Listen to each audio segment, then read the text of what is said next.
Assalamualaikum warahmatullahi wabarakatuh. Waalaikumsalam Waalaikumsalam warahmatullahi warahmatullahi wabarakatuh. wabarakatuh. Ibu, Bapak, para ekonom yang sudah bergabung dalam diskusi publik kita ini, dan juga kepada para pemirsa kami yang menonton secara langsung atau nanti melihat di kanal YouTube. Ini untuk yang bersifat publik adalah pertemuan kami yang ketiga. Mudah-mudahan nanti tiap bulan atau tiap ada topik penting kami bisa melakukan diskusi yang didengar oleh publik ya. Kita tanggal 20 Mei lalu itu mendengarkan pidato Presiden di sidang umum DPR, mengantarkan sebuah dokumen yang namanya KEM PPKF, Kebijakan Ekonomi Makro dan Pokok-pokok Kebijakan Fiskal tahun 2027. Izinkanlah saya menyampaikan angka-angka kunci dari kerangka ekonomi makro dan pokok-pokok kebijakan fiskal, atau bisa kita sebut KEM PPKF tahun 2027. Nah, kalau dalam bahasa populernya itu pra-APBN ya, itu adalah rangkaian dari penyusunan APBN setiap tahun, dan untuk kali ini berarti untuk APBN yang 2027. Sebelum Mei, dari Januari sampai KEM PPKF itu ada sudah beberapa tahap arahan kebijakan Presiden, kemudian diskusi antara Bappenas, Kementerian Keuangan, BI, dan seterusnya.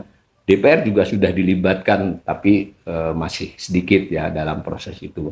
Lalu jadilah sebuah dokumen yang namanya KEM PPKF. Sesuai namanya, isinya adalah kebijakan ekonomi makro dan pokok-pokok kebijakan fiskal yang rencananya akan diambil di tahun depan. Nah, dari ini nanti dibahas di DPR untuk menjadi RAPBN. Diulangi lagi, disampaikan lagi rancangan APBN. Nah, lalu nanti dibahas oleh DPR, ditetapkan sebagai APBN 2 atau 3 bulan kemudian, dilaksanakan tahun depan. Jadi ini memang sebuah dokumen yang sangat krusial ya. Nah, apa yang unik dari tahun ini?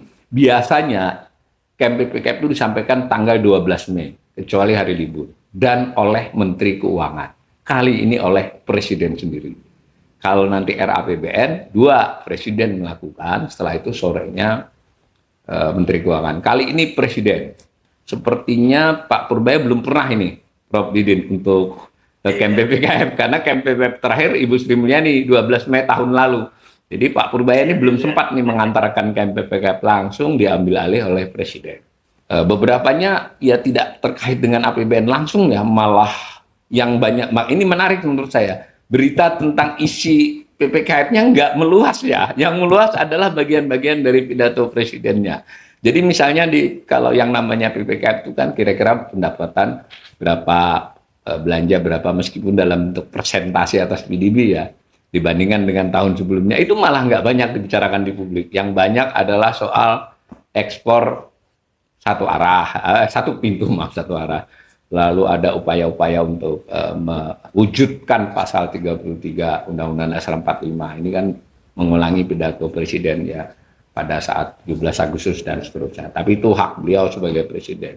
Tapi izin para pemirsa saya, haknya para ekonom juga untuk memberikan pandangan atas substansi pidato tersebut. Karena memang isinya ya tadi meluas ke arah kebijakan ekonomi.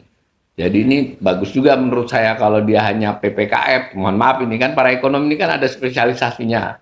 Agak sulit berkomentar ketika nggak begitu hafal dengan angka-angka fiskal. Tapi karena kali ini semua hal dibahas, maka saya mengundang ini para guru besar kita, para ini untuk ya yang substantif dari Presiden disampaikan itu, responnya bagaimana.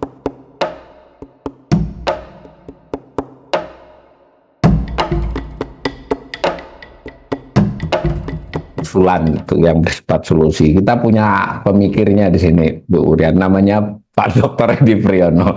Ini yang paling tengah kayaknya di antara kelompok-kelompok di BAG. Silakan Mas Edi. Ya, terima kasih. Saya ekstrim tengah. Terima kasih Mas. Awali Bapak Ibu sekalian ya, saya akan berusaha cepat. Saya terus terang, saya tidak menyimak pidatonya ya, saya hanya membaca transkrip yang merupakan tulisan yang disusun berdasarkan pidato Presiden ya. Karena saya melihat juga pidato Presiden di berbagai kesempatan juga mirip-mirip gitu ya. Jadi, dan saya melihat ininya gitu, polanya ya. Yaitu beliau selalu menekankan hal-hal besar, tujuan-tujuan besar, satu tujuan yang saya sepakat dengan Mas Dipo yang kita susah untuk nggak setuju gitu karena memang bagus gitu loh. Jadi kita nggak pernah memperdebatkan atau mempersoalkan tujuan gitu kan. Nah, tetapi di sisi lain kita melihat ada gap yang sangat besar dan gap ini bukannya semakin sempit yang seperti yang diharapkan oleh Pak Saphrudin Karimi gitu ya, tetapi justru ini menurut saya makin lebar gitu antara tujuan dengan implementasi yang kita bisa lihat dari program-program atau kebijakan untuk mencapai tujuan. Nah, contoh yang misalkan yang terakhir yang kita tadi sebut-sebut masalah ekspor satu pintu gitu. Tujuannya apa sih? Masalah apa sih yang mau dipecahkan? Kalau kita ikuti di media, masalahnya kan under invoicing sama transfer pricing. Kalau masalahnya under invoicing dan transfer pricing, apakah iya bahwa pembentukan perusahaan khusus yang nanti menangani ekspor komoditas beberapa komoditas secara satu pintu itu merupakan solusi yang terbaik? Misalkan ada yang, kenapa kita tidak mempertimbangkan solusi yang lebih sederhana, penegakan hukum, dimulai dari misalkan kewajiban memakai LC atau letter of credit. Sekarang kan tidak wajib kan gitu. Kalau memang pemerintah mau ngontrol, kan bisa dengan mewajibkan pakai LC gitu, karena nanti bisa dilihat pembayarannya itu berapa dan sebagainya gitu. Kemudian ya penegakan hukum, kalau memang under invoicing itu melanggar hukum ya ditindak aja, dihukum aja gitu. Kenapa jadi kemana-mana gitu. Transfer pricing juga begitu.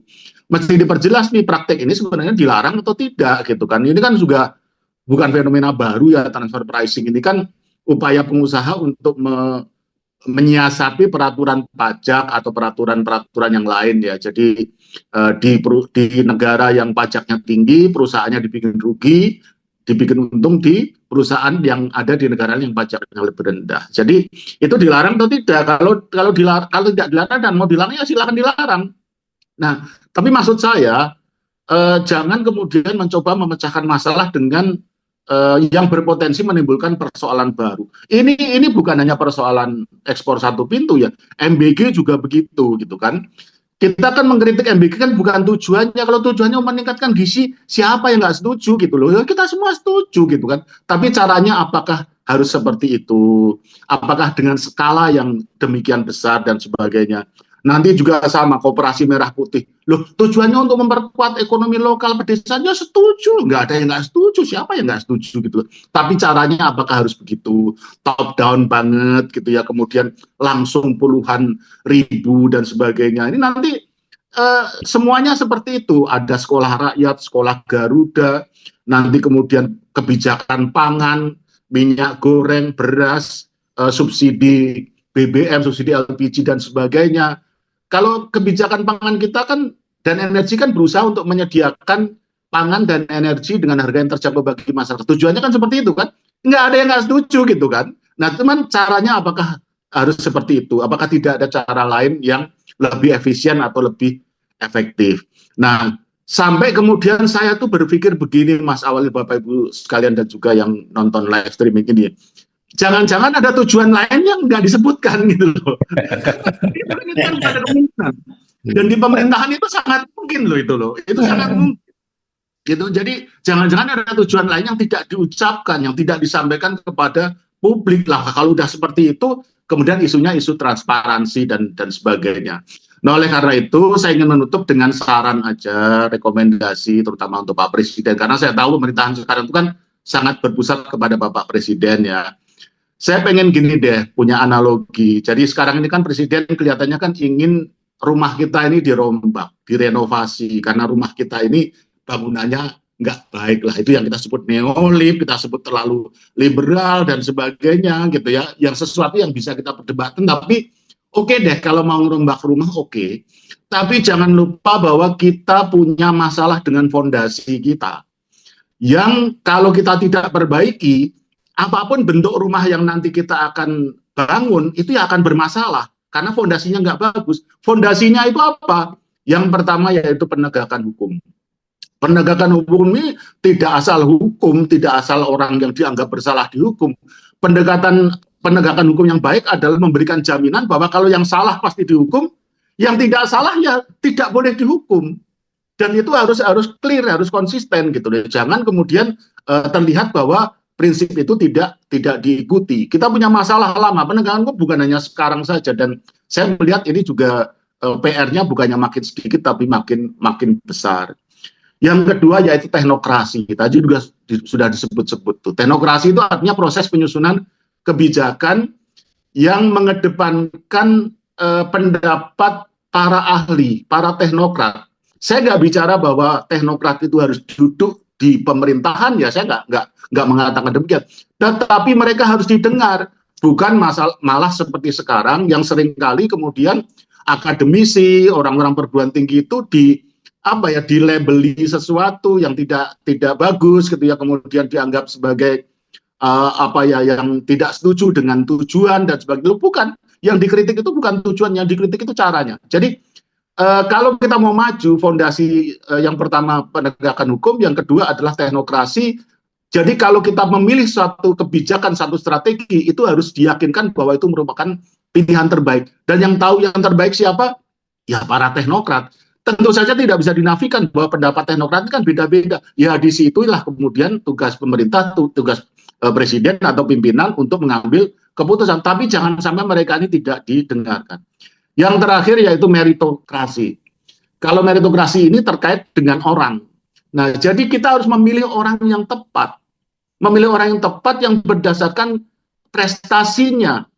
Ada merit system yang harus jalan. Ini sering kok disinggung oleh Bapak Presiden, tetapi saya melihat kemudian di dalam pelaksanaannya tidak terlalu bagus. Jadi pesan saya, saran saya kepada Bapak Presiden dan pemerintah pada umumnya gitu ya, secara keseluruhan, kalau kita mau renovasi rumah, monggo, dan kita juga kelihatannya bukan tidak setuju dengan itu, tapi jangan lupa perbaiki fondasinya, yaitu penegakan hukum, pendekatan teknokrasi untuk penyusunan kebijakan, dan meritokrasi terutama dalam penunjukan orang-orang yang tepat di satu urusan tertentu. Tanpa itu, bangunan rumah yang kita cita-citakan menjadi lebih baik, itu nanti bisa runtuh di tengah jalan. Itu yang kita semua tidak kehendaki.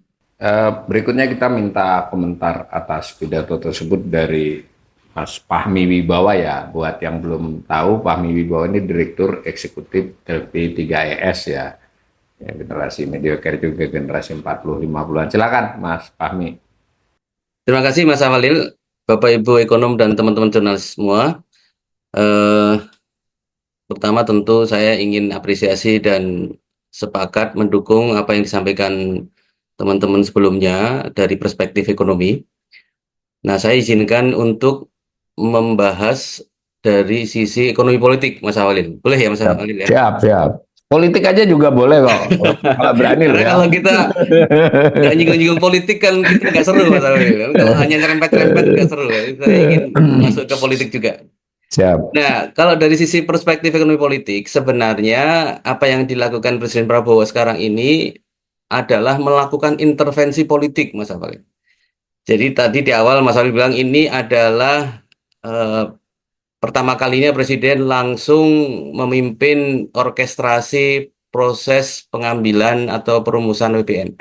Tapi bagi kami, saya termasuk yang melihat bahwa ini adalah intervensi politik dalam teknokrasi ekonomi. Jadi intervensi politik ini Presiden ingin mengambil kepemimpinan, jadi Presiden taking lead dari proses APBN. Nah, ini sebenarnya sangat berbahaya Mas Awalil, karena ini akan menjadi decision maker without decision making. Nah, ini pernah dan sudah kita lewati dari perspektif kebijakan luar negeri. Kita tahu bahwa awal tahun ini Presiden banyak melakukan satu terobosan politik luar negeri, di antaranya dua hal yang sangat kita sayangkan, yaitu BOP dan ART. Ya. Nah, dua-duanya itu kan decision maker, tapi prosesnya kita nggak tahu, ujuk-ujuk tiba-tiba bahwa kemudian disosialisasikan. Nah, ini saya kira intervensi politik ini yang menurut saya justru sangat berbahaya. Kalau kita ingin membangun, atau istilah Mas Edi tadi, ingin memperbaiki rumah. Rumah kalau kemudian hanya decision maker saja yang menentukan, atau kalau saya lebih suka menyebutnya gugu karpe dewe. Jadi nggak tahu bahasa Indonesia yang pas itu gugu karpe dewe itu apa. Jadi dia menganggap dirinya itu benar gitu, sehingga tidak mendengarkan orang yang punya kompetensi di sini. Nah, jadi saya kira kita kembalikan ya, kalau boleh ikut juga saran proses-proses perumusan APBN ini, kembalikan saja kepada memang tim yang sudah dibuat presiden. Presiden kan buat kabinet begitu gemuk ya, ada menteri dan wamen, wamenku ya aja ada 3. Kemudian menteri-menteri yang berhubungan dengan fiskal ya, itu juga semuanya ada wamennya, semua ada wamennya. Jadi kalau kita sedikit melihat proses yang dilewati, bisnis proses dari APBN ini kan, Menteri Keuangan membuat indikasi anggaran, kemudian membuat trilateral meeting, jadi antara penganggaran, perencanaan dengan sektor, baru kemudian disampaikan ke Presiden. Dan itu nanti pada akhirnya dibahas di DPR. Jadi bukan kemudian diambil alih oleh Presiden, kemudian memveto. Ini kan hasilnya memveto ini, proses yang mestinya dilewati oleh teknokrat tadi itu diveto, diintervensi oleh Presiden. Dan pengalaman kita untuk kebijakan luar negeri itu sangat-sangat destroying, menghancurkan gitu loh. BOP dan ART salah satu contoh bahwa kalau Presiden taking lead, Presiden kemudian gugukar PDB, itu akan sangat berbahaya. Apalagi sekarang trust terhadap ekonomi kita ini begitu lemah, indikasinya adalah salah satunya rupiah yang semakin melemah. Yang kedua, Mas Awalil ya, dan teman-teman semua, bahwa kita tidak hanya ya, negara tidak hanya memonopoli komoditas, tapi yang sangat berbahaya adalah memonopoli, menerjemahkan, dikuasai oleh negara. Undang-undang pasal 33 Undang-Undang Dasar 45 itu ya, yang tadi banyak disebut teman-teman, itu memang dikuasai negara itu dalam arti untuk kepentingan masyarakat, bukan untuk alat-alat negara. Itu Mas Awalil. Jadi kalau kita ini, kami kebetulan di Prisma edisi terbaru ini ya, Mas Awalil mungkin udah dapat ya, Mas Boleh Awalil ya? promo, boleh promo.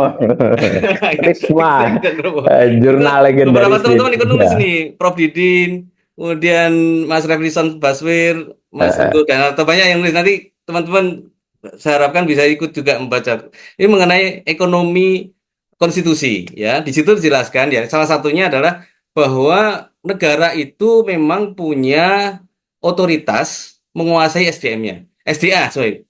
Tapi bukan untuk perangkat negara, untuk rakyatnya gitu. Jadi kalau kita misalnya lihat yang sekarang lagi rame ya mengenai pesta babi, sebenarnya message-nya bukan babinya ya, itu bisa saja pesta kambing yang sebentar lagi kita lakukan ya.